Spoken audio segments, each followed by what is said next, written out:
Hey everybody, Chris here from the Off-Grid Skoolie and Tiny Home Tours. Today's video features Dean. He goes into great detail about his Skoolie build. This video is perfect for those that are looking to build their own Skoolie. Some of these videos go 20 minutes, some of them go an hour and 40 minutes like this video. Basically, I just start asking questions, and as much detail as the person wants to go into, I let him do it. Once again, if you're interested in building a Skoolie, this is the video for you. Thank you so much for watching, and we'll catch you in the next video. All right, my name is Dean, and this is my bus. Her name's Felicia, but it's the Skoolie on all of my Instagram, YouTube, social media channels. And I've been traveling around in this bus for actually a year today, so really a big day to be filming. And this is actually the same place I started in Arizona. So she's gone around everywhere from Alaska to Florida and everywhere in between. The minimum, I want to stay for a little bit of Skoolie Palooza. Well, welcome to the inside of the bus. The way I designed this was based off of old-time campers, because the design that they used worked well and they still do the same design. And that would be having a little buffet style area over here where you can sit down, have your breakfast, and it's small enough to stay out of the way but large enough to actually use it.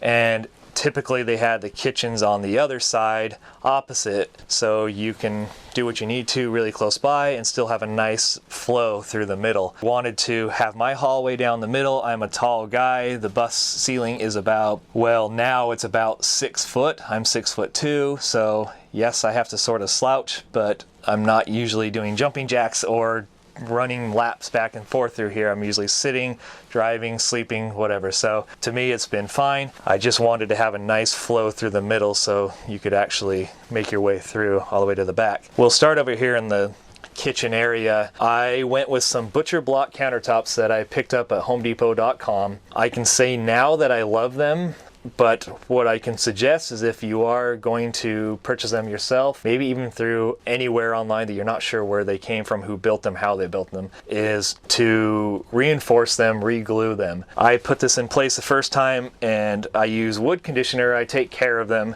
but they ended up with some cracks that I've since taken apart the whole thing, resanded it, re-glued it, resanded again, and sealed it, and it's been perfect, because when you're in these vehicles, it's a permanent earthquake, so everything's always shaking. You need to make sure that things can withstand a little more than it would if it was just in a house.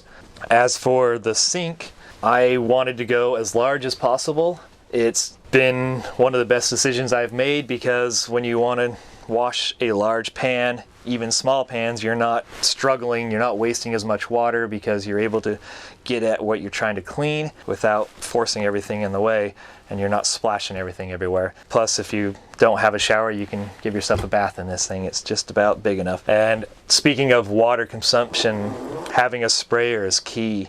You'll save so much water when you can get that high pressure jet on there, and you can just get where you want to without this just running constantly trying to get your dishes washed. So I suggest a sprayer.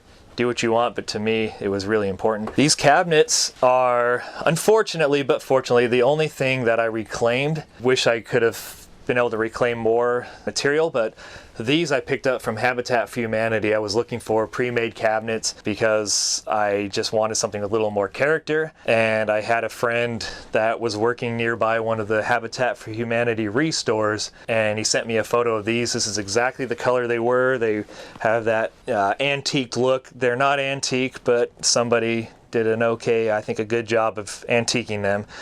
So I needed something that would fit in this space, because I already had my wall up, because I designed the center first and then wanted to put in whatever I can after that. So after I had these cabinets in, I found a sink that would fit the best in that space. The largest I could fit between here was what I wanted, so I took a tape measure, went to Home Depot, went to Lowe's, went to everywhere, and looked online and just found the one that would fit as wide as possible between these two cabinet spaces. And since then, it's been a great decision, and I wouldn't change it to a smaller sink. When I designed these cabinets, I needed a way to lock them, And when you're driving down the road, if you don't have some of those soft close, even those will open on their own, or you can get these little magnets to work with it. And with these cabinets being the way they've been designed, I couldn't find a way to use those clips, that child proofing, all those sort of things. They're just designed in this squared off way that nothing like that would work for me. So I invented these pins. I didn't invent them themselves, but a way to install them into here. So I twist them in and then they're locked in place. And so when I shut the door, you don't see those anyway. People always think my cabinets are broken because they can't open them, which is good, then they can't get in there. But it keeps everything from coming out. These cabinet doors don't have anything, but things don't fall out of there like they do out of the top drawers because they're not on rollers that come flying out really easily. I installed this, built this myself to hide everything behind the sink. It's worked really well. This is out of birch wood. I just kept it the natural look instead of trying to mimic the cabinets because I would probably never be able to make it look the same. So it's better to look closer to the countertops than to match the cupboards themselves. Up above, this was a shoe rack, and I intended to use it as a shoe rack in the beginning out by my front entrance, but I would suggest, again, in my own opinion, not putting a bunch of things in your entrance because you're walking in and out of there, you're gonna knock things off, you're gonna hit your shoulder, hit your leg, whatever it is. So I kind of like the rack and I wanted to find a use for it and just kind of walked around and what can I use this for? And eventually I came up with this as a pot rack. It not only does it hold the pots just to keep them out of the way, but you can dry everything that'll hang straight into the sink, so you don't have to use your towel or whatever it is you're going to use. They can just drip dry, so it works really well. But a question I get all the time is, don't those bang around when they're up there? But no, because they don't go up there when I drive. I'm the kind of person that I don't want anything on my cabinets, on my cupboards, on my countertops when I'm driving. It's fine when people do it that way. They can do what they want, but for me, I don't like things to fall off, so everything goes away. As you see it now is almost how I am most of the time, but it can get cluttered really fast. But yeah, so these do go away. Up here is, I'll grab something to show you, just one of the magnetic knife holders.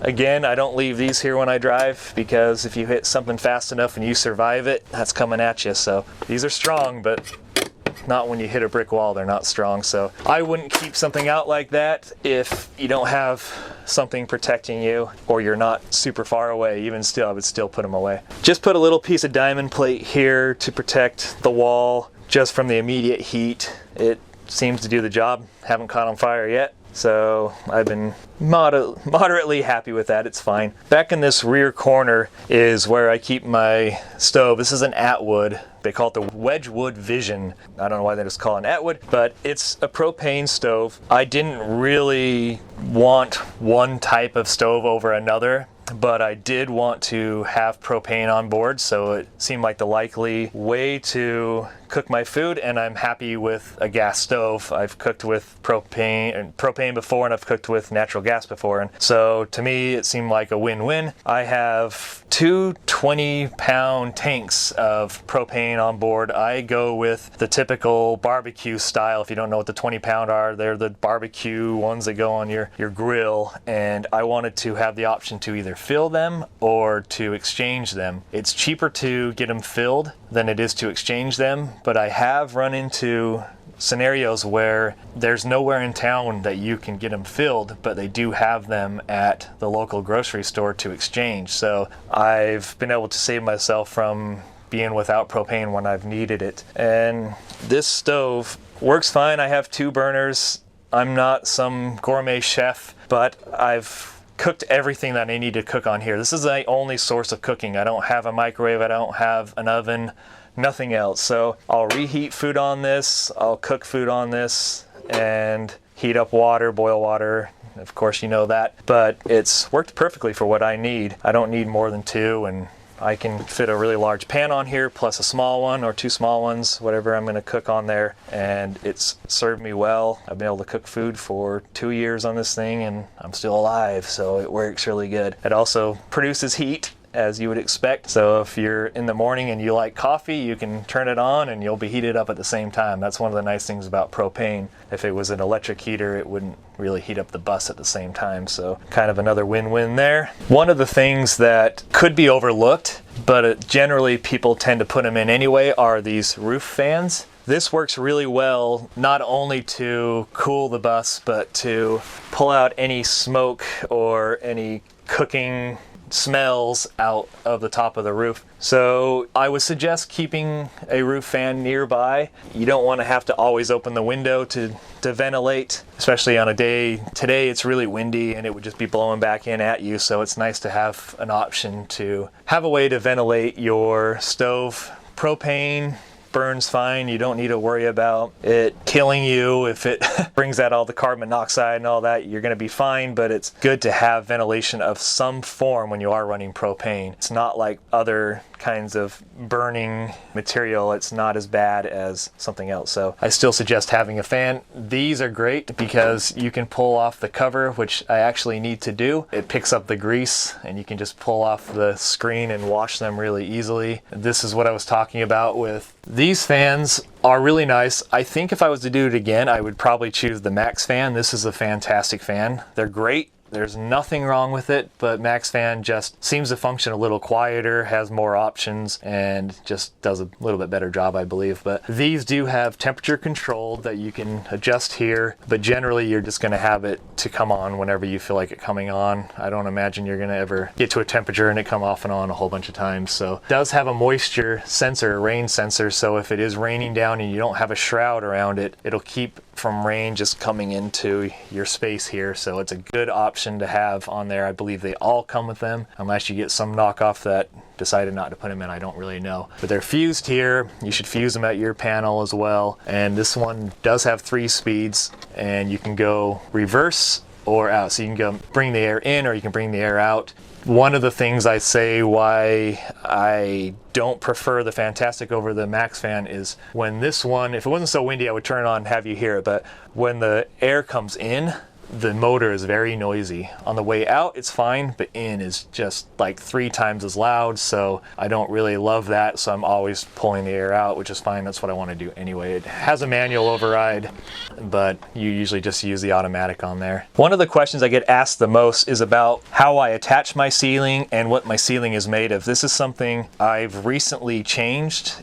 I mentioned that it used to be in 3 parts to people and they don't really understand what I'm talking about, but I had the back as one section, the middle was one section, the front was one section, and that didn't really work for me. I didn't like how that turned out, so I wanted straight lines all the way through the back. So I picked up this pine shiplap, which has worked really well. The first ceiling I had was tongue and groove, which is fine to install until you get to a curve, and the more you get to the curve, the harder it is to get inside the groove for the tongue and groove. So the shiplap just goes one layer over top of the other. It's a little harder one direction than it is the other direction, but it's so much easier than the tongue and groove to install. This is sealed. It is sealed with Danish oil, so it keeps it looking as natural as possible, but it protects it. So you can do whatever you want. You can stain it, you can paint it, whatever, but to me, I wanted to have the natural look because I do have a whole bunch of other colors in the bus and white walls and things, so I wanted to just kind of break up the color scheme a bit. And when I did my remodel, I wanted to add more lighting. My original system was just these lights. They're a nice orange kind of soft glow, so it's really nice for like a mood sort of a setting, keeps it from, you know, hurting your eyes or anything. But you can't see that great with only these when you wanted to actually see something you're working on the table if you're doing a project or something. So I installed these pod lights. You can pick these up on Amazon. You can get a pack of them for, I forget what they are, I think there's 12 of them for like $30 or something. And so they run off the 12 volt. Really easy to install. You just cut the hole you want, they go up with a clip, and I've been super happy since I installed those because I can have all the lighting that I want now. So I installed a whole bunch all the way along, ran a whole bunch of new wires when I did my remodel, got everything that I thought I didn't need before, but now I know I needed, and I've been really happy with that. I have what a lot of people like to put in buses, and it's hammocks. I'm not going to pull it out and show you how that works because it's, you know, I think you can probably understand. It just hooks on and then hooks onto this one. It sits in the middle, and I've used it a couple times, but not often enough. So I have other seating. I don't really need a hammock. It's just if I wanted to. Underneath my ceiling is foam board. I would say the best way to insulate a bus would be the foam, not foam board, but the spray foam, the commercial grade spray foam. That's the best way. To me, the second best way is a foam board, as long as you create a vapor barrier. Condensation happens when it gets up to your metal ceilings. It's cold outside and it hits the freezing cold ceiling and it creates a whole bunch of moisture. So make sure you have a vapor barrier so those areas don't mix. So I have the foam, and then it's all the gaps are filled in between so it doesn't reach the ceiling. That is one of the biggest ways to keep your vehicle staying warm or cold, whatever it is you're trying to do. For me, I'm lucky with my roof deck and my solar panels. It blocks the sun directly hitting the metal, so I don't get as hot in here, and the roof insulation doesn't matter to me as much in the summertime as it does in the winter. The winter it matters, summer it doesn't as much, but the biggest thing that can help you stay comfortable in a vehicle, especially the school bus, are curtains. If you don't change your windows to double pane or these RV windows, you're going to lose all your heat and cooling out your window, or gain all your heat and cooling out of your windows. So adding curtains to these windows makes a massive difference. It's crazy how much they actually help create a barrier between the outside and the inside. Not only for the insulation value, but for the privacy. Mine are meant to bring in light without people being able to see in. I don't need it pitch black up here, so these are only a single piece of material. I sewed these myself. They're super fancy because I did them. I just put a piece of 1/2-inch conduit meant for electrical and put them between these clamps. I probably would change these clamps at some point because they are sharp, but for now they're not anywhere someone's going to hit their head or anything. You're not going to be back in that back corner, so it works well for me. Over on this side, I wanted to use as much of the storage as I was able to. When you get in these tiny spaces, storage is key. So I didn't want to have anything that lifted up and that was hard to get to all the time. I wanted a space where I can pull things in and out, put shoes in, store random things. So I built these in a way that I could utilize as much of the storage as possible, as well as being functional for seating. The thing about this that's the coolest, I guess, is that it does fold down. The leg goes up here, and then it's on this track system back there, and it fits. I can learn how to straighten things.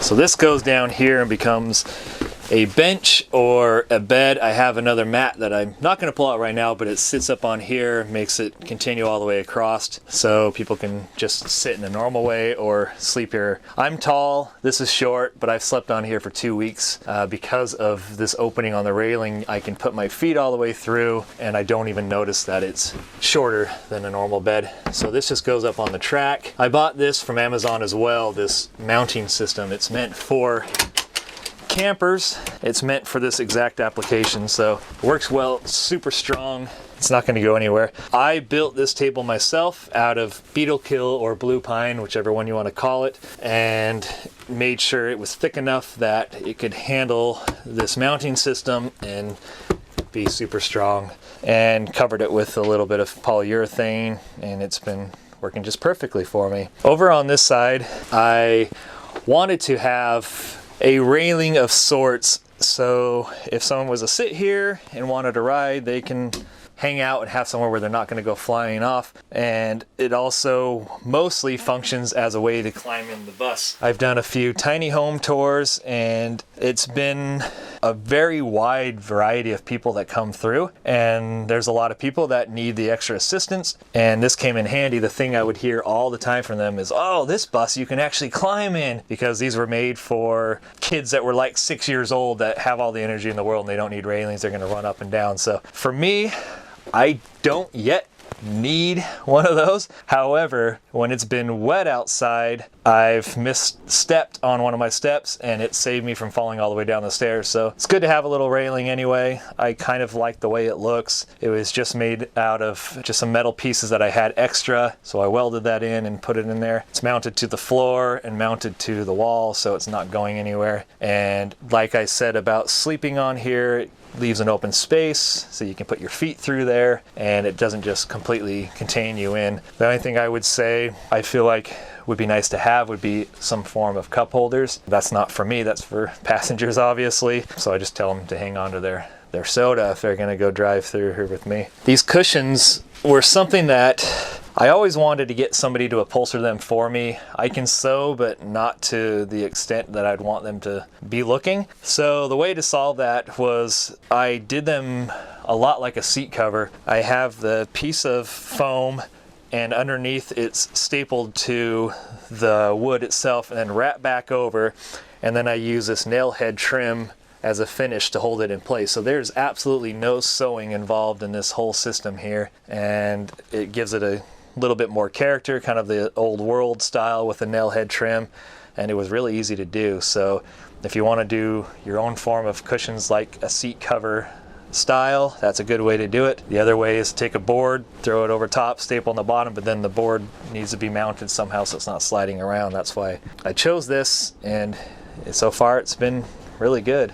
Been happy with it. My first design of this bus was a lot like a lot of people's buses where they do one large bench here. I'm not saying anything's wrong with that, but the way I had it designed was a lid that lifted up, and the lid would get really heavy to try to access everything, and I wanted to use all that space. So the original design meant that I had to have a place for this cooler, which I'll talk about in a minute, and that used to be underneath and it would slide out and then I would open it, but because it's a top loader, that was really annoying to have to pull it out, open it, put it back every time you were getting something out of there. You'll find you get into your refrigerator fairly often when you actually have to work to get at it. So I built this corner here specifically for this one that I already own. This is the CFX 35 Dometic. It runs off 12 volt or 110.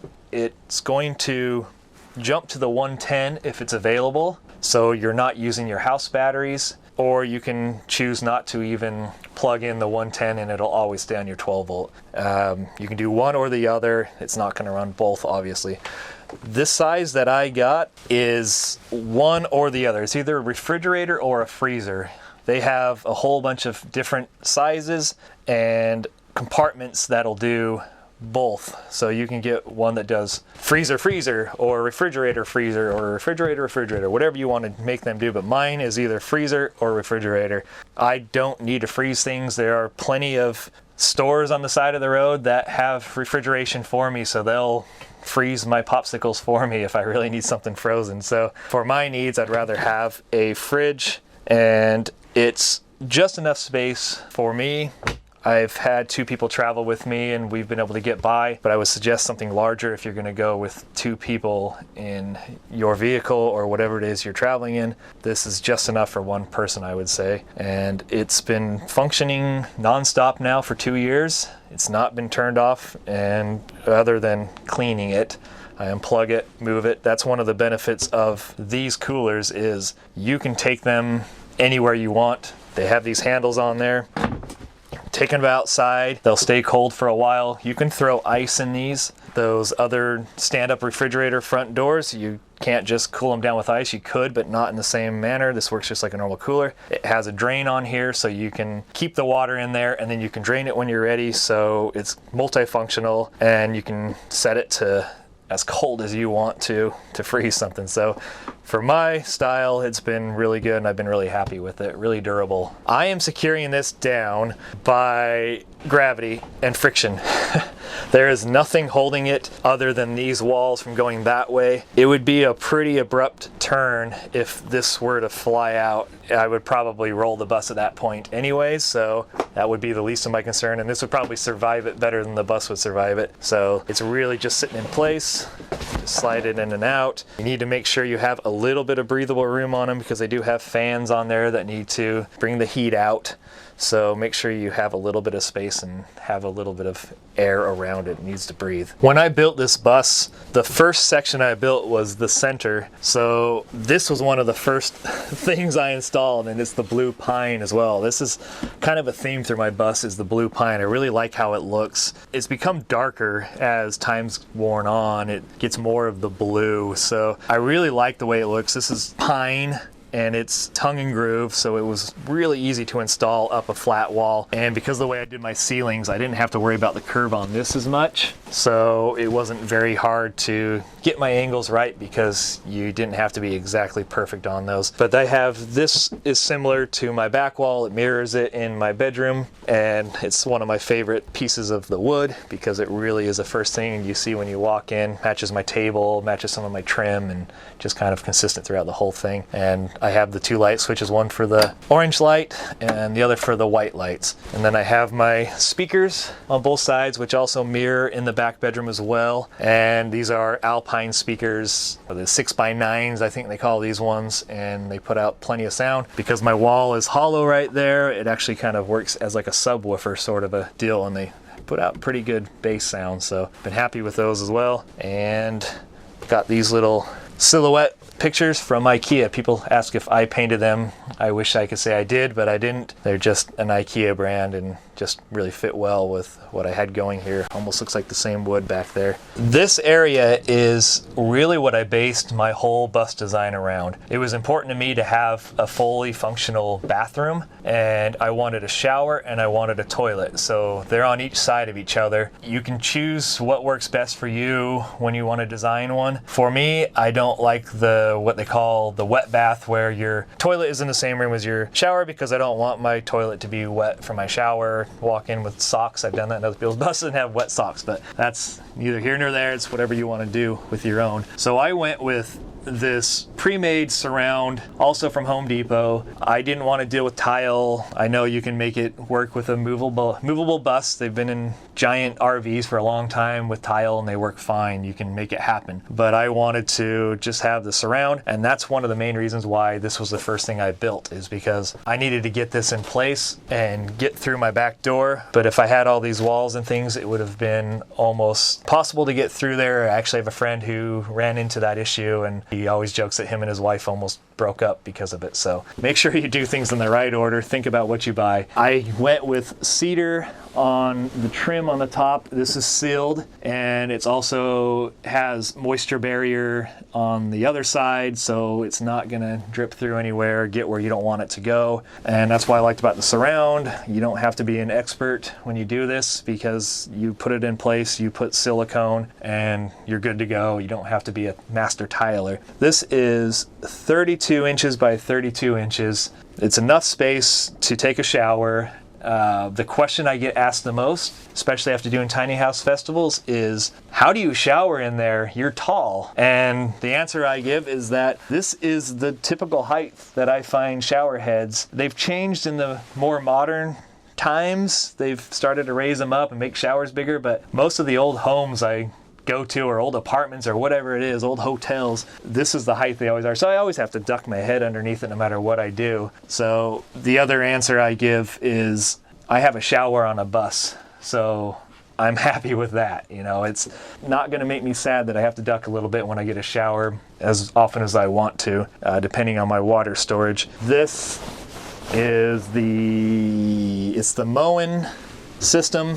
I didn't go with any water saving things. I'm not against the environment. I love the environment, but I would rather take a high pressure quick shower than a low pressure really long shower. So that's why I just went ahead and went with that. This has also got the lighting that I have on the front of my bus. In the front portion, it's the low voltage. It's outdoor lighting, so it's meant to get wet. So to me, that seemed like a good solution for this problem, to have something that's already waterproofed and 12 volt. And so there it is, I have light. It does have a space for your shampoos, conditioners, whatever it is you use, soaps. It's enough for me because I don't need a lot of product. I have no hair on my head, just my beard, so I don't need a lot. I just need that little shelf, but you could always add little shelves if you wanted to, if you went with this kit. I originally thought I was gonna put a shower door on this, and I stressed and stressed on how I was gonna do that, if it would hit something, if it would be a slider, how that was gonna work.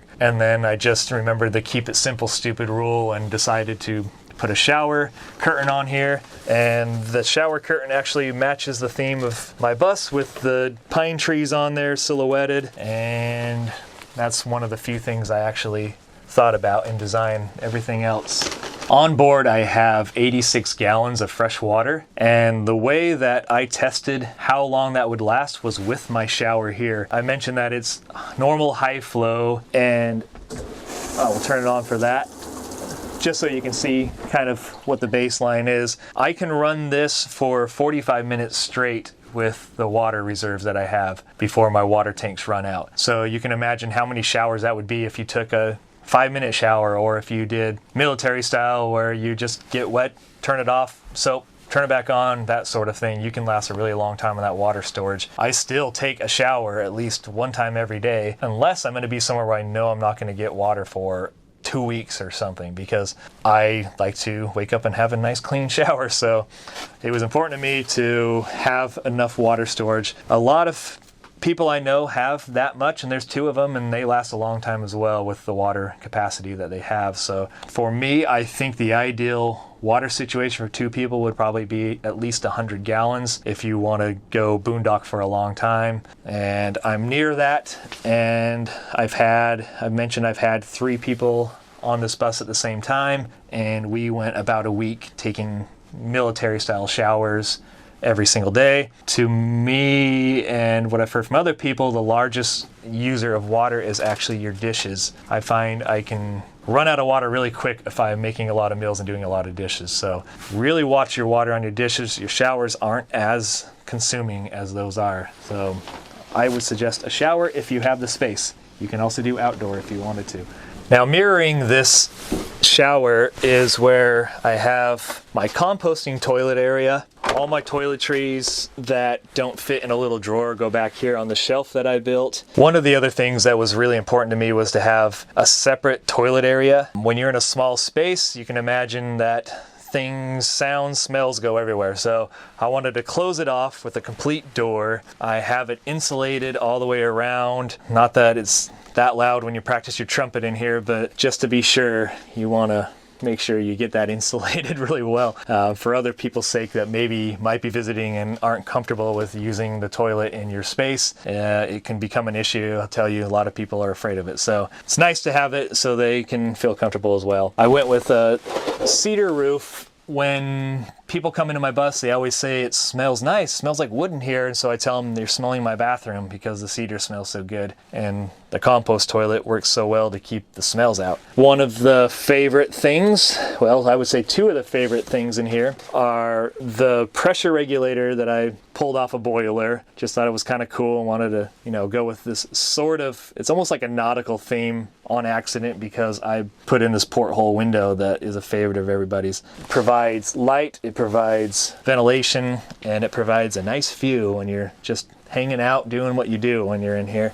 Make sure nobody's trying to rob your vehicle. The shelf back here was actually originally designed to go in the kitchen area of my bus. I thought I would want a secondary kind of a spice rack sort of thing, but it didn't really fit the style that I wanted to do, and it blocked the window. So at the same time, I wanted more storage in my bathroom, and sure enough, it fit perfectly in here. I didn't have to change the width. I don't know how that happened, but I just thought I would see where it fit, and it fit right in here. So that's why it is the way it is. However, I probably would have put in some shelves at some point anyway, but it's nice to have lips on the top and bottom so things don't fall out. I just added this little strap on the top to hold the taller cleaning supplies, keep them from falling out. And it's one of those storage issues where you probably wouldn't think about it until you actually get out and do this thing and realize that you don't have space for things that you want to clean with. A lot of people put them under the sinks, but I wanted to store other things under there. And so I keep things like, I keep laundry detergent in here, I keep the cleaning supplies and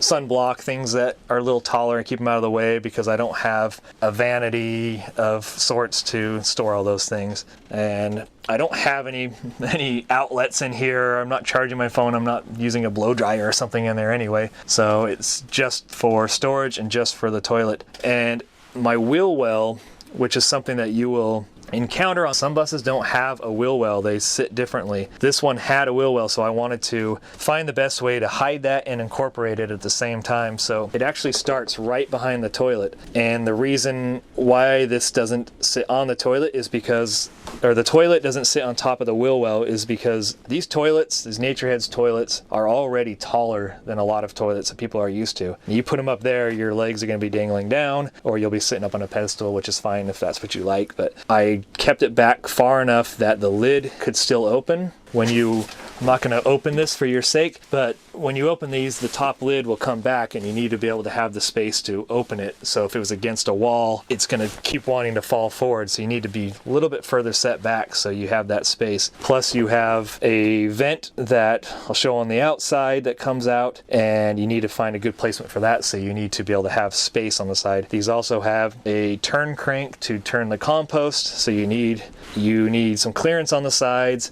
Plus it has the mounting system to the bottom that you also need clearance on the side. So I would suggest, if you're going to use this type of toilet or any other type of toilet, before you put in all your walls and everything, kind of dry fit it, see how it's going to work for you, see what kind of space you have, and design around that so you don't find yourself too crammed or wasting a lot of space that you might not need to waste for this sort of thing. This is the Nature's Head toilet. I've been really happy with it. I've used it full time now for over a year, actually. I've lived in the bus for about 15 months, been traveling for a year, and I've been using this that whole time. A lot of people choose to use their toilet as infrequently as possible. They'll go use the gas stations or whatever it is, and this is more of an emergency, but I can tell you I've used it full time and there's no issues with it for me. For somebody that may be physically incapable of lifting heavy things, this would not be the toilet for you unless you have someone to help you, because you do have to dump the bowl to clean it out. So if you cannot lift that, you're not going to be happy with this toilet because you have to actually move it. That's why black water would probably be better for you in that instance, because you can just carry the little pipe and that's a lot easier. So you also have to empty out your urine diverter if you keep it stock. A lot of people have been running pipes into a separate tank, which is a great idea because the urine diverter fills up much faster than the other side. So just something to think about. You'll be emptying your urine diverter, just me alone. It happens probably every 3 or 4 days. And if you have a family of 3 or 4, you're going to be emptying it all the time. So just another thing to think about. Other than that, they work really great. They're on the more expensive range of things, but I would not replace it. It's the thing I say that is the best thing that I bought on this bus. All right, moving back here a little bit further, this is where I keep the bulk of my storage. I have my solar controller, all of my utilities in there. Everything that runs the bus, electricity, DC power, everything is all through there. I wanted to be able to access all of that without having to go outside, without having to crawl underneath anything, and be able to change any fuses that could possibly blow or whatever reason you need. I also kept my stereo in there. It's a Bluetooth stereo so that I don't have to, I don't know why I did it, but I have my Bluetooth stereo in there and I run it off my phone anyway and control the volume, and I can be anywhere in the bus. I just want to keep all my electronics all in one little spot. Basically my water heater, the rear of it is behind here, so it takes up almost the whole space of my closet. Up here is just some towels and things, just whatever else I wanted to store. And down on the bottom, if I could show it, but it's kind of hidden back there, are my batteries. They're pretty much behind this heater here, which I'll talk about in a minute, but I have 4 of the 109 amp hour AGM batteries, which is plenty for me to keep everything running just fine. I also have my system hooked up to my alternator, so every time I'm driving, I produce electricity and charge up my batteries, and with me doing so much driving, it is really a godsend. It helps me a lot to keep everything charged all the time. And if you have a very cloudy bunch of days in a row and your solar doesn't charge, you can just start your engine for a little bit and it charges fairly quickly off the alternator. There's a lot of resources on how to find that, and just look it up for yourself and you'll find it very useful to have in these mobile vehicles. In the front, which I was mentioning, is an Empire brand wall heater. This is off of my propane. It's something that I wanted to have just because I want to go off grid a lot, and I didn't want to run electricity and waste any of that, so I just wanted to use my other fuel source and be able to heat the bus. This little guy is a 10,000 BTU system, and it heats up my space. This bus is 161 square feet total on the inside, and I've been in negative 16 degree temperatures through the night, and this kept me just plenty warm with no issues. So it's a lot like what someone would have, like a cubic mini stove, sort of an idea where you have a central little small heater and it actually radiates quite a lot of heat. But the thing I like about these over the wood stoves is that it's temperature regulated, it's thermostat, so I can turn it to what I want to and it'll turn off and be cooled down again when I'm ready for it to cool down, and I don't have a flame left in my vehicle when I want to go do a hike. I could turn it off and I don't have fire running. Those stoves are great. They are really smart in the way they built them, but for my own well-being, I'm happier not having any flames going when I leave the vehicle, just in case. So really like this unit. It's far enough away that it's not going to catch anything on fire, but you do also have to be very careful of hanging anything above or leaving anything in front, because like any heater, it can catch it on fire. So just be smart about it if you do something like this. That's why I set it back in the wall a little bit, kept it out of the way, and so far it's been great for the past 2 years. So highly suggest something like this if you want to go propane. It's like a little buddy heater. So moving on to the other side, I've talked about the wheel wells. One of the wheel wells is behind this side of the closet, and of course the other mirrors it on the other side. So naturally it made sense to put storage there, something that you don't need to climb into, something you just put things in and put them away. I don't really have a reason for why I don't have a door on my closet. I just keep things organized, but I still think I'd like to put a door on here. It's just fine by me the way I have it. I've suggested this to one of my other friends who's building a bus, and that is to put lighting into your closet. Right now we have a lot of natural light and you wouldn't be able to tell that we really need this lighting, but it's really important to see what you're looking for, unless you don't really care what you're gonna grab out of your closet, which a lot of van life people probably don't care. Just grab whatever shirt's clean. So I just made the biggest space that I had available and thought I would have to get rid of a lot of my clothing, but I ended up being able to keep way more than I thought I would. I even keep a full suit, which I've used since I've been in my bus. I've had to go to weddings and funerals, so I still keep that with me. I'm not gonna buy another one just for one wedding or something. Everything else works great. I have plenty of storage in here. I have these little baskets that I picked up also from IKEA. Just recently put those in to hold socks and things, and that's been a big difference. Gives me that little bit extra space. One of the biggest space savers that I added was this. For me, I use it for the t-shirts. It's really for anything. You can put pants in there or whatever, but it hangs on your hanger, as you can see, and it's collapsible when you want to put things away, and it really gives a lot more space if you don't feel like building your own shelves in there. And it works great, but for me, I don't have a door, as I've mentioned, and you can tell. Sometimes I'll hit a bump and this will swing and I'll lose a few t-shirts on the ground. So that's the biggest drawback if you don't have a door in the way, but if you have something to stop it, it's not going to be an issue at all. But you can pick these up. I know on Amazon, I think that one was something like Walmart, or I don't remember where I picked it up at, but I've seen them everywhere. Again, probably IKEA as well. They have all kinds of things. Back here in the bedroom area is something that I've stressed over and changed many times. This is my 4th design, and so far I've found nothing wrong with it. I've been really happy with it. One of the issues I have, which is also a benefit, is I keep my water tanks under my bed, so they're inside the structure and they're not exposed to the elements directly. So when you're in a really hot place, your tanks are getting hot, and when you're in a really cold place, they're not freezing. The thing you could do if you're worried is you can put a pan underneath them and keep water from coming out, make a drain, whatever it is that makes you feel more comfortable. But for me, I was happy putting them in here. So they take up a lot of space, and they're probably about 1/3 of the space that's underneath my bed.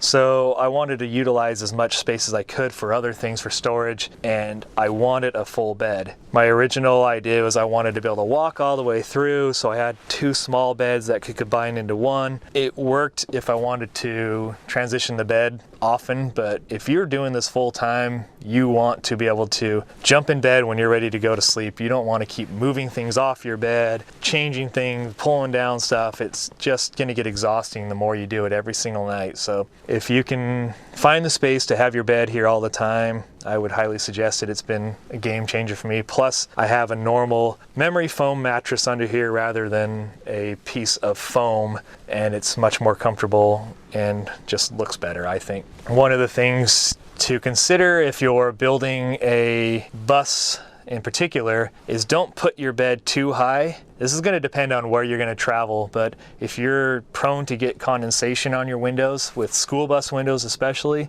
your bedding is going to get wet against the windows. Mine's a little higher than I wanted to because of the tanks and the mattress, but try to keep it as low as you can so you're not getting wet blankets and people think that you can't control your bladder. It's because of the condensation. The space in a typical bus on the inside is just under 7.5 feet. I'm 6'2". I believe this is a full-size mattress, and I believe it's 6'5" is what it comes out to be. So I still have a whole foot to the back. So this position was better for me than this position because of the way I've used the space in the front. I actually have more length that way than I do this way, and it worked really well to where I wanted to put things like the TV, have extra storage. It was something that I thought through until it was what worked best for me. So this angle, it was one of those thinking outside the box. You see everybody do that way, and it's fine to do that way, but finally I just thought, why don't I go that way? And gave me space to kind of walk around the front here, and if I need to climb up there to make the bed, that's what people have the biggest issue in these small spaces. They have to climb over to make beds. I still do that a little bit, but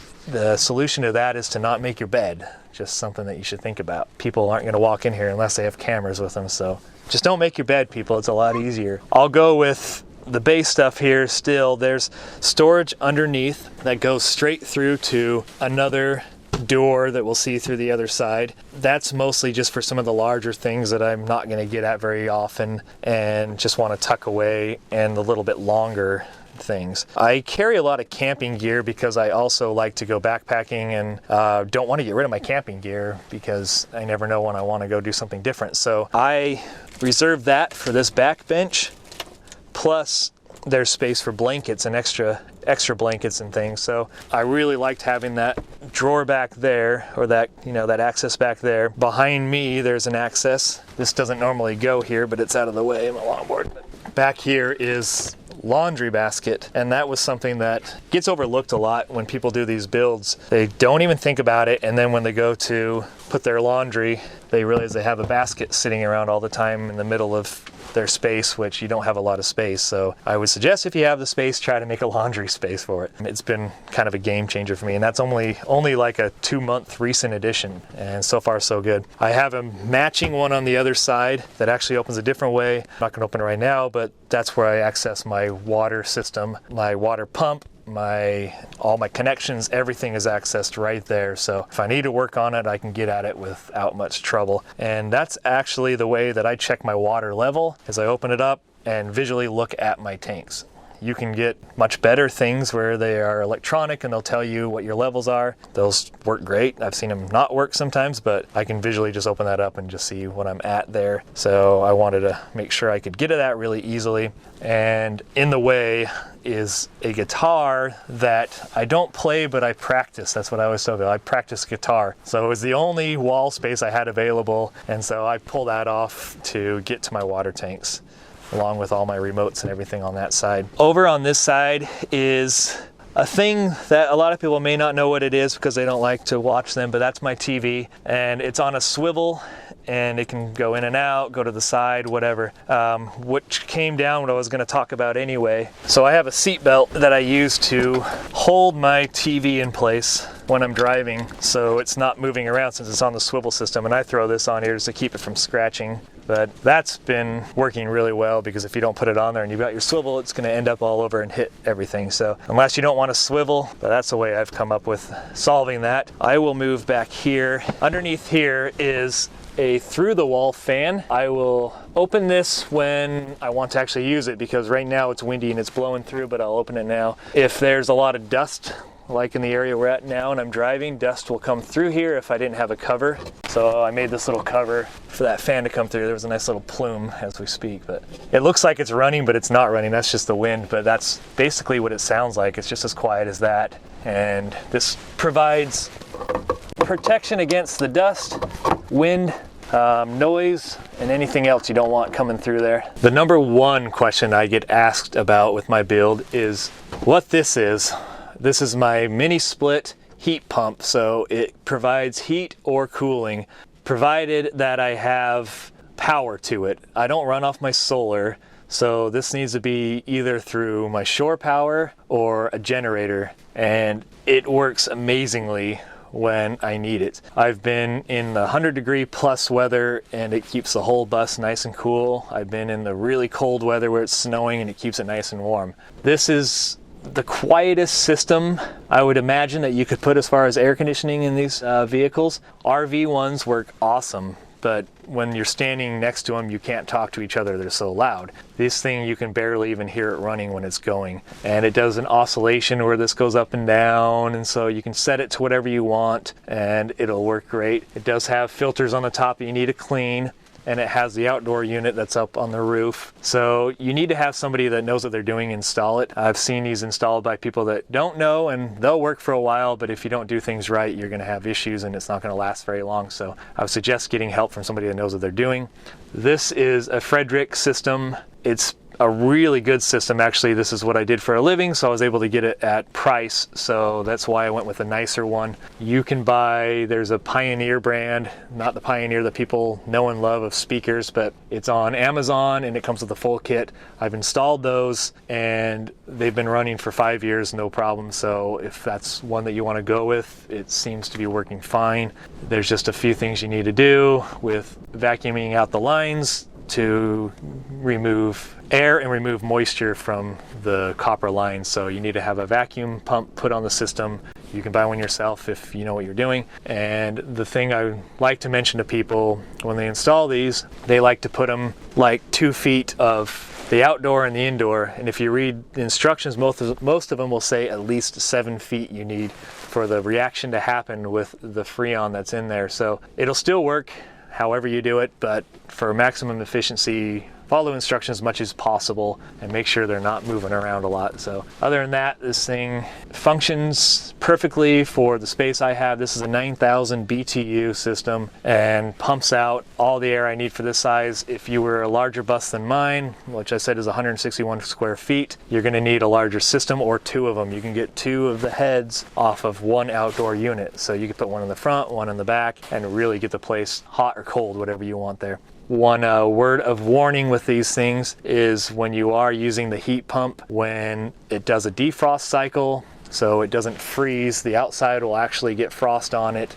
and be frozen, and it needs to circulate the Freon through there so it heats it up and keeps it from freezing. It's going to be a really loud whooshing sound, and if it's right above your head, you're going to hear that, and it's probably going to scare you the first time you hear it. So just know, if it's near where you're sleeping and you're going to use that often, you're going to hear that. So that's the only downside I would see to these things, other than having to put an outdoor unit out there. I recently put all these magnets back here. They used to be in the front before I changed that console to not be magnetic anymore, but now this is metal, so I can put them back here. These are all of the places I've visited, plus a few other just ones that I really liked. But I try to collect a magnet from all of the national parks or just the points of interest that I go to. Ends up costing a little bit to buy some of these things, but I'm happy that I have them. They're really cool as a little keepsake. I never was like a magnet collector, but it just came to me that I would start picking them up when I went places. So it kind of shows all over. People ask me if I've driven to Scotland in my bus. No, I haven't driven to Scotland, but I've been there, so I had the magnet from before. It's not necessarily where I've driven the bus to, but most of them are to where I've driven the bus, and get all kinds of shapes from donkeys to beer steins, tacos to whatever, you know. So I'm running out of space, so I think I gotta stop traveling soon, or get smaller magnets or something. But with these buses, you have these very large windows that you need to cover, and the quick solution for me was to buy these pre-made curtains that normally go on a curtain rod and just run a cable through there so it slides on the cable and gives me total blackout with that. Well, not total blackout, but pretty dark with those really dark blinds or those shades. And then I can open it completely wide and get my view that I want to see out the back when I'm driving, plus my privacy. And it's been a really, really simple solution. It might not be completely as pretty as I'd want it to be, but it definitely does the trick. I have the same style of curtains on those sides as I do in the front, except I've doubled these up for more privacy plus heat retention when it's cold.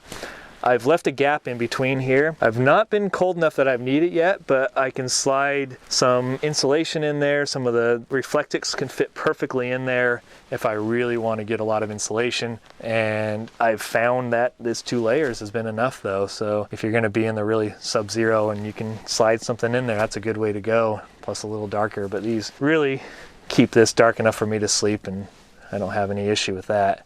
So in the back, I wanted to be able to access my controls for my battery and my power system. So I have a Victron Energy battery monitor up here, so whenever I want to look up and see what my batteries are looking like, I can just quickly peek over and I know. My biggest power consumer would be the television because it's running through my inverter, and that really draws, I believe someone had told me there was 30% more power whenever that's on. So this really drains the battery more than anything, and I can decide what my television time is. It's like having a parent telling you how much time you have to watch TV. Keeps me from sitting staring at that all the day. And I also have my button for my inverter that I can just turn it all off when I want to and don't have to get up out of bed because I'm lazy. So this is also my switch for my air conditioner. It's not that I'm lazy for this reason, but this is what they give you. It's the only way to control it. So don't lose those. You can get replacements, but just don't lose them. When I first designed this school bus, it's actually changed from the beginning design. I used to have this broken up into a separate part here because I wanted it to look 100% like a school bus from here forward. I don't know why.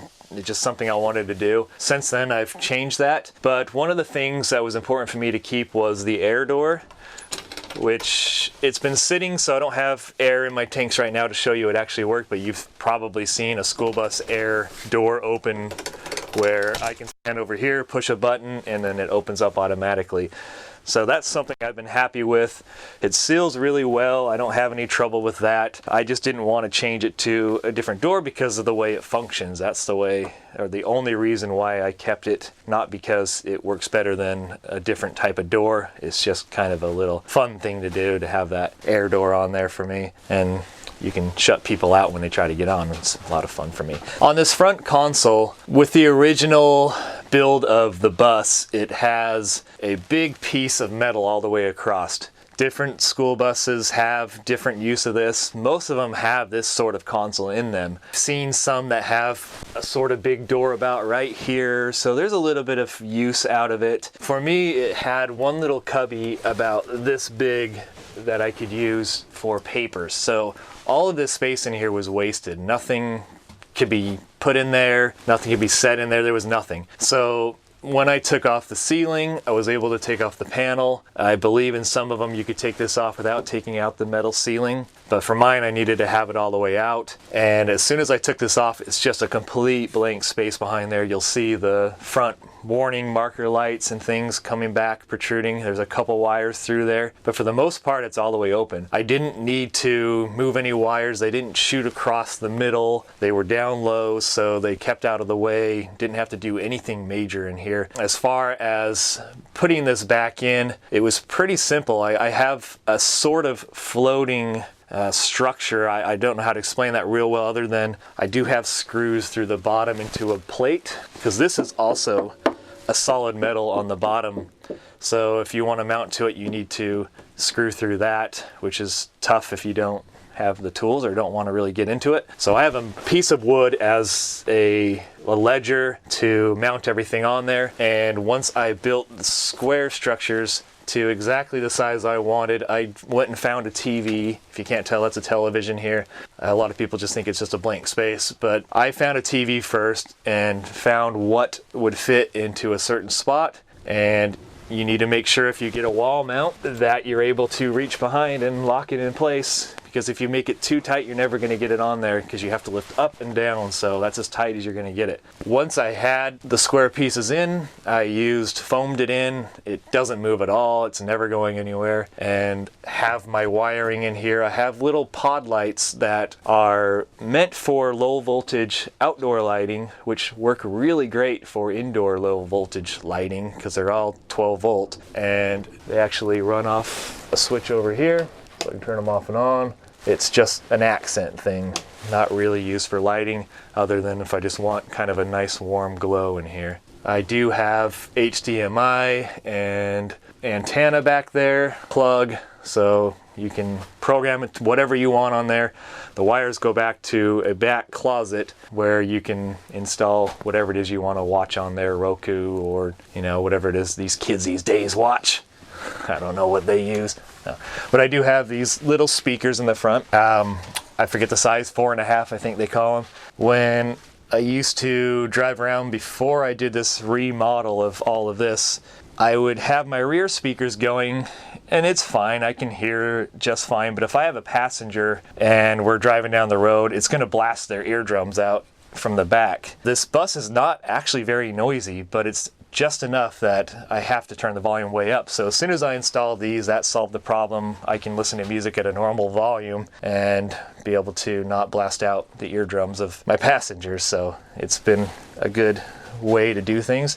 I believe the majority of school buses, at least the older generation, have these fans. If not, and if you don't have air conditioning, I suggest installing some. I think you can get them for about $30 brand new, and they'll keep you nice and cool when it's hot outside and you're driving around and sitting in the sun like we are right now. So if you can get fans, put them in, don't throw them away. If you don't like the look out of them, you can take them apart and you can paint them and they look great. So keep them if you can. I feel like I got lucky when I picked out this bus. Like any kind of motor or any kind of manufacturer out there, someone's going to say they like Ford, someone's going to say they like Chevy. It's preference, and what it really comes down to is reliability and how it's been maintained. School buses are great because they've been maintained through the school system and they have mechanics on duty that make sure these work great all the time. This particular motor is a Caterpillar 3116. A lot of people, if not everyone that watches this, might know what Caterpillar builds with a lot of farm equipment and those sort of things. They do marine. This motor actually is most commonly used in a marine application, so they're in boats everywhere. So this motor is 185 horsepower diesel. It's strong enough to do whatever I need to do, get up any hill I need to get up without going 10 miles an hour. I can go up a pretty common big incline and still hit about 60 if there's not a big headwind or something. So it's plenty powerful for what I need on this bus. It comes with the Allison transmission, the 545. I've heard both sides of people loving them, people hating them. It's gonna be that way for whatever you buy. Someone's gonna love it, someone's gonna hate it. It's been really strong, it works really well. They're just perfectly fine for this application as well. The first day I drove a bus was the day I bought this thing. Like a lot of people that buy these, they don't think about what it's going to be like to drive them when they go get them. Maybe they do, but they don't think about how they're going to get them home, what's going to happen in the future when you do decide to buy one. So for me, I was somebody that had been driving not big trucks, but you know, big F-350s or something, pulling a big trailer. So I felt like I at least had the awareness of a large vehicle behind me, sort of a thing, so it didn't really intimidate me. But at the same time, I didn't know if the controls were going to be different, if there was going to be something that I needed to do special on this bus. This is an automatic, so it works the same as any car that you're going to drive. I just have a normal shifter here, just pop it into drive, If I need to go forward, park, put it in reverse if I want to go reverse. So the only thing I can say that was different is when you start most buses, if not all buses, you have to put it in neutral first. And this is something that I've found that can still stump me sometimes. I'll think there's something wrong with the bus and then I realize I didn't put it in neutral. So there's one little thing with that you just have to be careful of. Make sure you put it in neutral. This has air brakes. Because this is not a commercial vehicle anymore, I was not required to get a CDL. And even with the air brakes, I get this question all the time: do you have to get a CDL for your air brakes? Maybe in some states, but I'm from Utah and it wasn't required in Utah to get a CDL to drive this vehicle. I'm not carrying, I believe the limit was 12 passengers, and it's not being run commercially. So really it just came down to getting behind the wheel and just driving off, but it really drives very easy. Just had a friend who'd never driven it before, a mechanic, and he mentioned that same thing. He's like, wow, that's like driving a truck. Like, it's not bad at all. It's very smooth. I can just sit like this, not that I'm going to, but it would drive straight and be fine. So it's very easy to drive this particular bus. I can't say for many other buses. I've driven 2 others and they've been just fine as well. So don't be too intimidated about if you feel like you wouldn't be able to drive a bus. Go find a friend that will let you drive their bus. I don't know if that'll happen or not, but I've been driving this for a year since I've started this trip, and my average miles per gallon has been 8.5. I keep a detailed log, 100% everything. I write down the fuel costs, I write down the mileage, I write down the gallons that I put in there. So 8.5 is what I came up with after driving 25,000 miles this year. So it's not really that bad when you consider if you were to pull an RV, or excuse me, a bumper pull trailer. A lot of people get less miles per gallon pulling one of those. So the difference is you can't just detach and go in your little vehicle somewhere. So this is going to go with you unless you do have like something in the back to carry or to pull. Imagine your MPG will go down if you are pulling something, but I'm not. This currently has 250,000 miles on it, which every time I talk to one of these old-timer mechanics, he says I'm just breaking it in right now. So these things are very strong. You are going to have parts that go out that aren't as strong as the motor itself, but that's going to happen with any vehicle of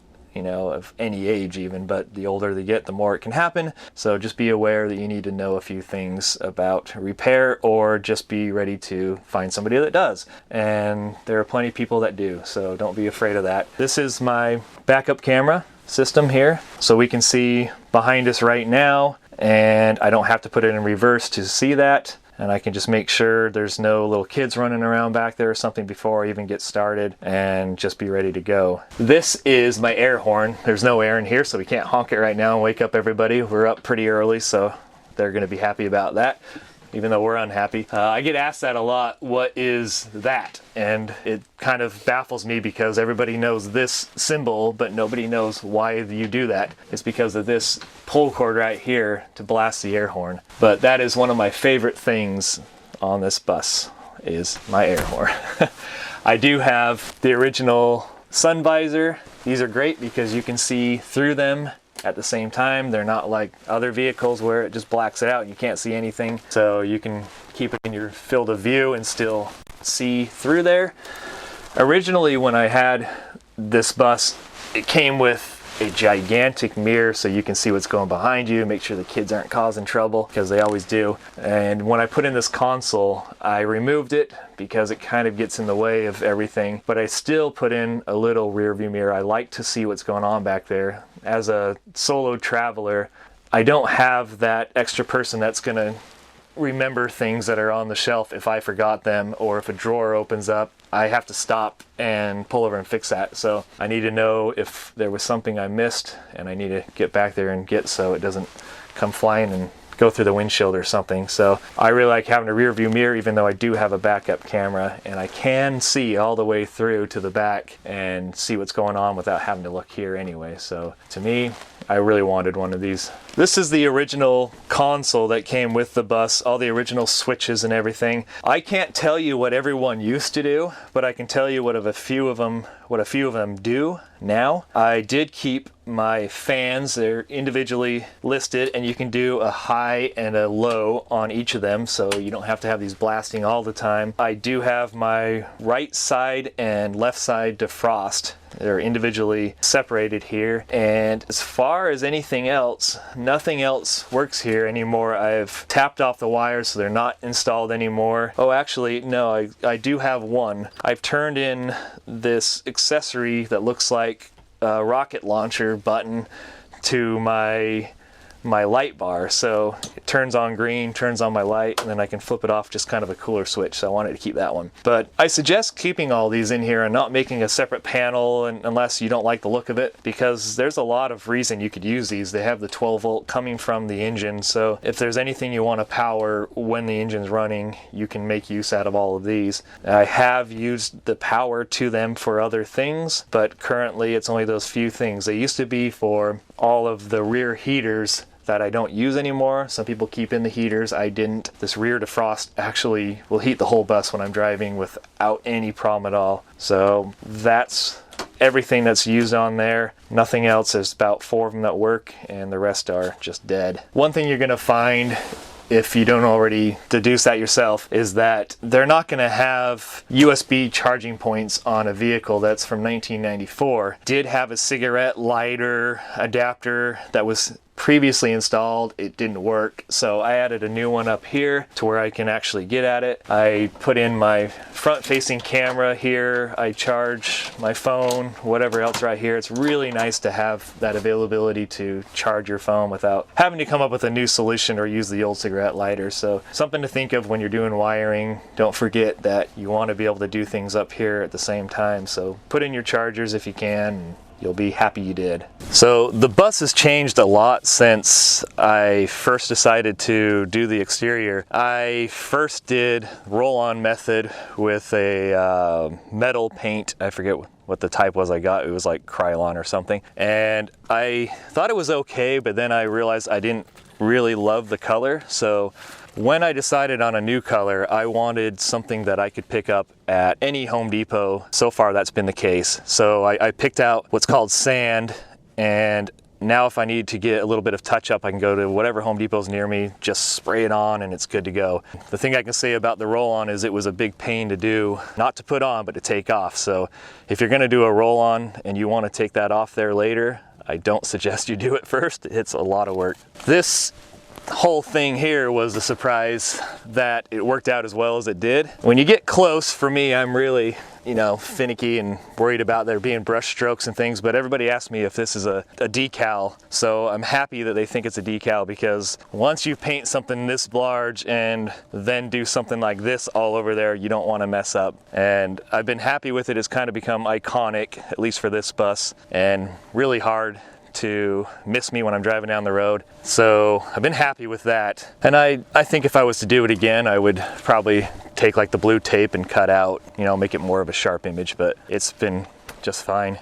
Especially with the kind of things I do. I'm careful with the bus, but I'm also not afraid of a few tree branches going by. If you're gonna overdo your paint job, stay in the RV parks and everything, or you're gonna have it all scratched up. So this holds up pretty well. So this is what you see from the outside of the bathroom. That's the porthole we were looking at. This metal, all 3 of these panels, actually came from the existing ceiling that I had taken out before I put up the insulation in wood. So I just reused the heavy gauge metal that was already there. A lot of people will just trash this, throw it away, and then, kind of lose some material that they could have been using. I purposely did 3 windows on both sides for symmetry, and just kind of decided how I wanted it to work after. So I knew the bathroom would be there, but I closed the windows, 3 of them, knowing I would do something there eventually. And this is a cover that I made for the toilet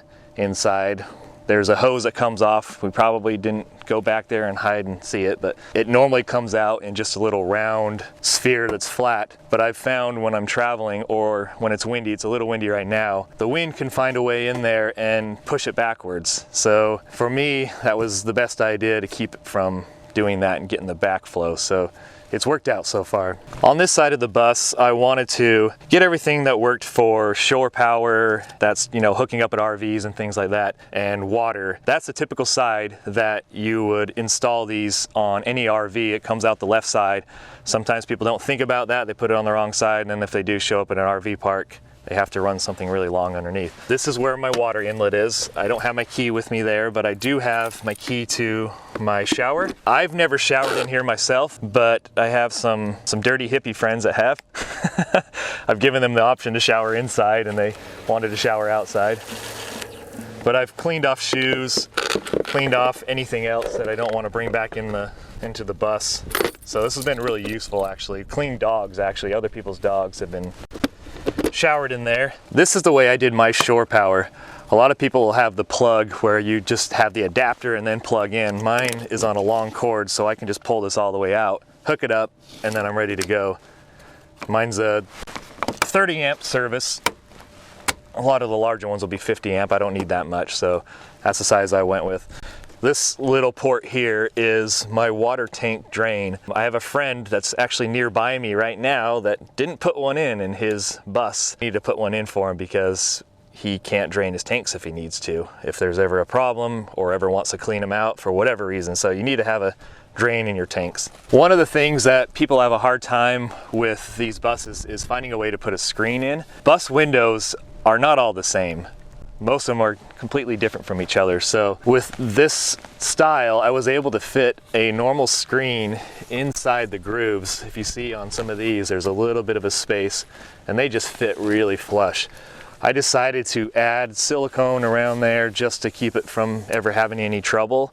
But I drove around without the silicone for, I don't know, 3,000 miles and never had an issue. So I just did it just to be sure. So they're really nice, especially if you're going somewhere like Alaska. That's why I put them on with all of the mosquitoes. It's a life changer if you want to have some cooling and you don't have an air conditioner.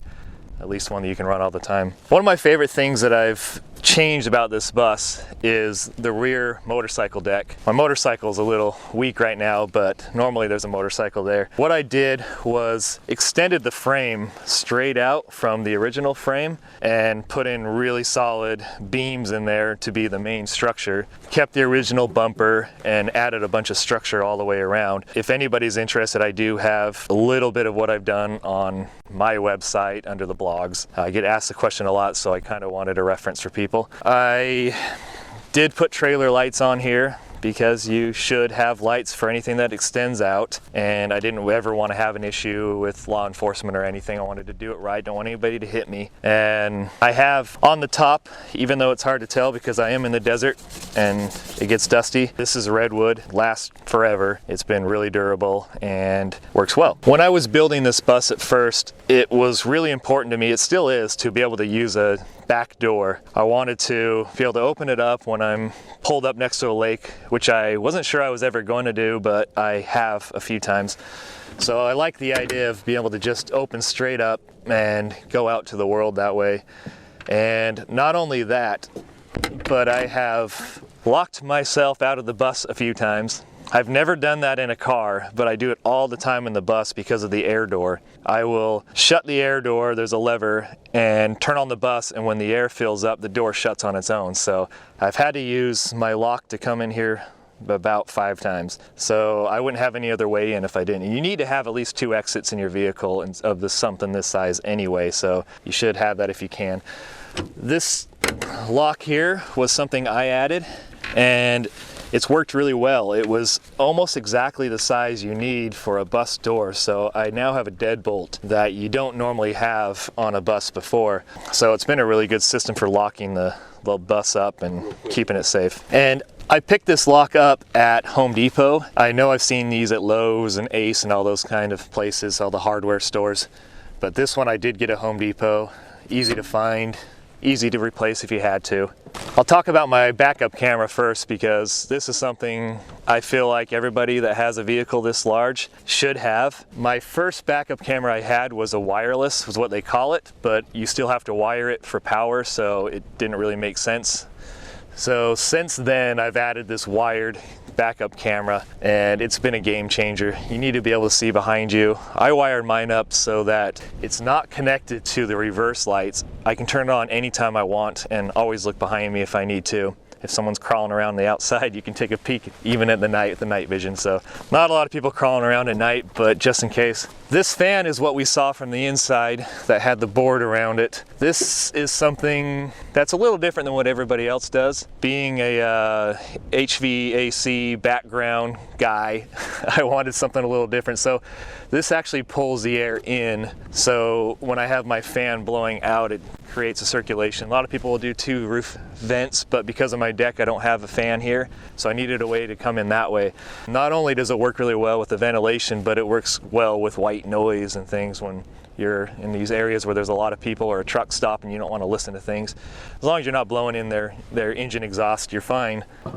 This ladder system is attached to my bottom deck, and then as you can see, to the top deck. I've had very heavy people climb up this, so it works really well. This is 3/4 steel tubing. All right, up here on my deck, I have a lot of storage because I don't have undermount storage. It was something I thought about installing on the bus, but I never did. So I just walk up my ladder, put some of the things I don't use, like some of the compost and my hoses and different things, in these bins so that I have a place out of the way for the things that are not so clean that you want to keep out of the inside of your bus. They also work really well for seating, so they worked out fine for me. My deck space up here is 7 feet by 10 feet. So even with these boxes, there's still a lot of room for people. I don't really want that many people up here that would fill the whole deck, although I have had 20 people up here at one time. So it can hold it. People think that bus roofs can't hold weight. They can hold a lot of weight, especially if you install them the right way. My mounting points are on the bus ribs themselves instead of against the side. That's, you know, your own choice of how you want to do things, but for me it made more sense to put the weight on the top of the arch rather than on the side of the arch. So that's how mine's mounted, and it's very secure. It's been this way for 2 years. Over on this side, this is my split system air conditioner, the outdoor unit. We saw the indoor unit, and people question me all the time about, is it okay up here? I've worked in the business my whole life. Give my age away, I'm 38. I did it 20 years full time. I wasn't afraid of there being an issue ever because I could repair it, but just don't hit trees. That's the biggest thing, you know? Just stay away from trees. It's far enough off that it's not been hit by any rocks, and it's been protected and it works really well. Just have to have isolator pads to keep it from vibrating. You don't want your copper lines to be too attached because they need to be able to move with the bus so they don't shake loose in the flare nuts. So it's worked really well how it is and works for me. So in the front, I mounted 4 of the 100-watt panels. I don't know what the brand is actually. It came with a kit. It's some generic, but it works great. I mounted these panels on their own mounting system. So I have the 3/4 square tubing, and that whole system could come up at once if I needed to. With solar panels, they need to have air underneath so they don't get too hot, as with this type especially. So it's nice to have a little air movement underneath them anyway, and it works to keep them off the top of the roof and keeps them safe. 400 watts has been adequate for me. It also matters what type of batteries you get, how much storage you have to keep all that energy coming in. For me, I run everything that I need to run just fine. I'm not running a welder or anything massive, so it's okay. It's powered off that except my AC unit. That's not powered off my solar. That's got to be either shore power or a generator. I would love to go off the panels one day, get something larger, but I just go where it's nice and cool anyway, so I don't have to worry about it. I'm in Arizona and I'm freezing right now, so we don't need air conditioning right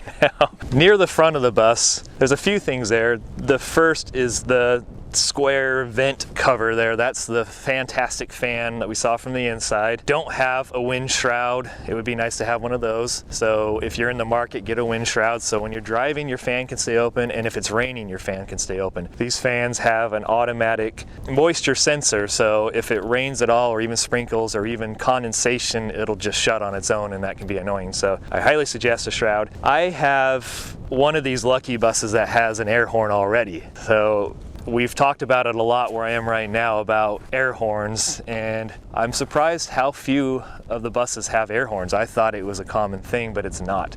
So I can blow the doors off somebody if they do something I don't like. I've only had to use it a couple times, and I'm always happy when I get the chance. So if you see me, cut me off, it's great. The black bar in the front is my light bar. It's an Amazon style light bar. It gets great reviews. It's hard to tell on Amazon reviews if it's actually as good as they say, because they like to give things away with a great review in return. And I can say that it has worked really well. I've had it on there for 2 years, and it could shoot across the valley over there just fine, and it's something like $30 for the thing, so it's worth getting a light bar if you want to up there. I built my deck out of redwood just like I did out of the rear deck, and it's worked perfectly. It takes a lot of abuse with people walking around and tools coming up here or whatever.